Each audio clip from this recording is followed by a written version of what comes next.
Here's Archie's Travels, Chapter 41, entitled Coupling.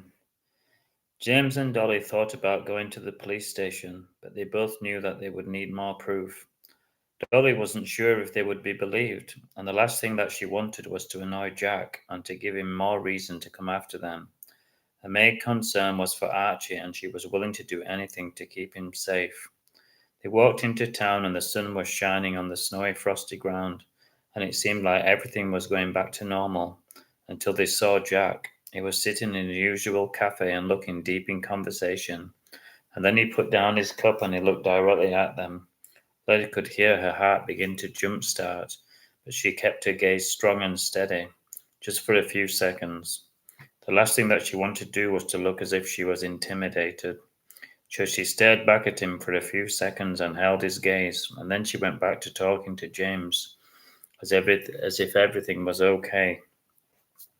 But she could feel his presence in the corner like a dark shadow. Archie's tail had stopped wagging and he had gone quiet, but his chest was going up and down like bellows on a freezing night. And once again, bad memories were coming to the surface like a bottle on a stormy sea. Archie remembered the long, lonely nights when he was shut in the outhouse with little food and water, and he could hear the whimpering of the other dogs through the walls. He remembered the thickness of the belt as it came down on him and left marks inside and out. The bad men all had the same look, the same coldness, and the same boozy smell, Archie thought. Archie wished that he could tell Dolly, but how could he? She could only see the hurt and the deep longing in his eyes. Archie was pleased when they walked out of the cafe and his tail was wagging. It was always a good sign. James and Dolly were now walking arm in arm. They were a couple. The snow was falling lightly and all of the shops were sparkling with Christmas goodies, and the sounds of carols filled the air. It was like walking on a Christmas card, thought Dolly, as they walked arm in arm, and she didn't think that she had ever felt so happy. She had everything that she ever wanted in the world. Things were not so great for Jack. He stirred his coffee and his mind was racing on how he could get revenge. Anyone else would have let the matter go.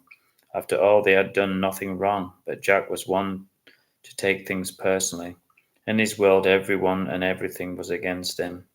They're all jealous of my success and stature, he would often say to anyone who would listen or wouldn't listen. He was short-tempered with anyone, and often down at the station he could be heard shouting at every officer for the slightest mistake.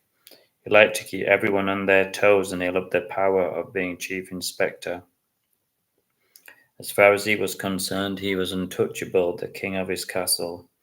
He'd taken a deep dislike of Dolly and James, and he hated their happiness. But he couldn't admit it. He had nothing against Archie, he was just using him as bait. In fact, dogs were his only friends and companion. He liked and trusted no people, which begs the question of why he became a police officer, ready to serve the community, and the answer to that was power. He wanted revenge, but he didn't know how to get it, and the last thing he wanted was to be caught. He couldn't stand the humiliation. Dolly and James were enthralled by the sights and sounds in town, and they began to stop worrying about Jack, and their worries faded. It was important not to be swept along by the Christmas tide like driftwood. Dolly was secretly hoping that James was going to buy her something special, but she'd had her heart broken before, and she didn't want to raise her hopes for her hopes to be dashed once more.